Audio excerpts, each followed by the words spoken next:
और इस वक्त की बड़ी खबर, लेबनान पर हमलों से भड़के ईरानी विदेश मंत्री अरागची। इजराइल के हमले सीज फायर का उल्लंघन है, कहा अरागची ने। दुनिया लेबनान में हो रहे नरसंहार को देख रही है। युद्ध और सीज फायर में से एक चीज को चुने अमेरिका।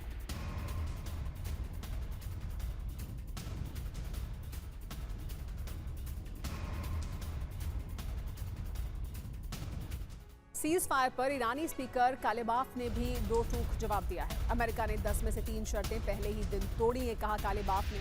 ट्रंप ने हर बार अपने वादों का उल्लंघन किया है। अमेरिका ने ईरानी हवाई क्षेत्र में ड्रोन हमला किया।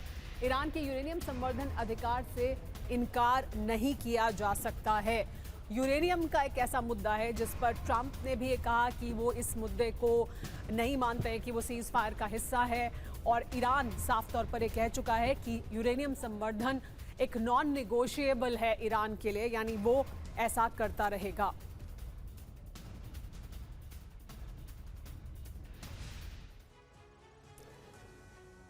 क्या लेबनान पर टूट जाएगा सीज फायर? अरागची ने क्या कहा, ईरान ने क्या कहा, समझिए। अरागची ने कहा कि ईरान अमेरिका सीज फायर की शर्तें साफ हैं। कालिबाफ ने क्या कहा है वो भी जानिए। अमेरिका पर ऐतिहासिक अविश्वास है, यानी इतिहास इस बात का गवाह है कि अमेरिका पर विश्वास नहीं किया जा सकता। अरागची ने कहा कि सीज फायर नहीं, ये इजराइल के जरिए युद्ध है। कालिबाफ ने क्या कहा, ट्रंप ने हर बार अपने वादों का उल्लंघन किया है।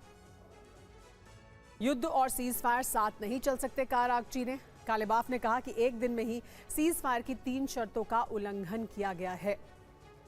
इसके अलावा दुनिया लेबनान में नरसंहार देख रही है, कहा अरागची ने। और कालिबाफ ने कहा कि सीज फायर के बाद भी लेबनान में हमले किए गए और इसे ईरान सीज फायर का उल्लंघन मानता है।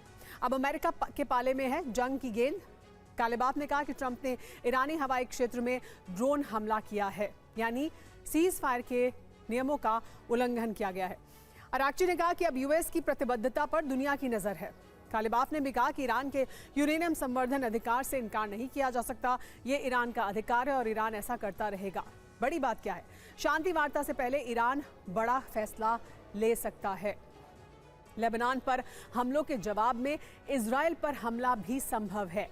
सीज फायर पर ट्रंप के सामने नई शर्तें रख सकता है ईरान। तो अमेरिका कह रहा है कि उसने ईरान में हमले का लक्ष्य हासिल कर लिया है, लेकिन इस जंग में अमेरिका को बहुत कुछ गंवाना भी पड़ा है। हथियारों के साथ अमेरिका ने कई देशों का भरोसा खो दिया है। अरब देश अमेरिका की वजह से ही खुद को सुरक्षित समझते थे, लेकिन ईरान के हमलों ने अरब देशों में जबरदस्त तबाही मचाई है। दूसरी तरफ यूरोप इस युद्ध से दूर रहा और ट्रंप के खिलाफ बयानबाजी होती रही। इसे नेटो में नई फूट माना जा रहा है। अमेरिका की छवि को बड़ा नुकसान हुआ है। सुपर पावर इमेज को सबसे अधिक क्षति हुई। ईरान को अमेरिका झुकाने में नाकाम रहा। ईयू ने अमेरिका का समर्थन नहीं किया। ब्रिटेन ने हॉर्मुज में अमेरिका की मदद नहीं की। जर्मनी और फ्रांस युद्ध को गलत बताते रहे।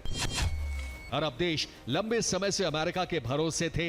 अमेरिका की वजह से ही खुद को सुरक्षित समझते थे, लेकिन युद्ध में अमेरिकी एयर डिफेंस नाकाम हो गए।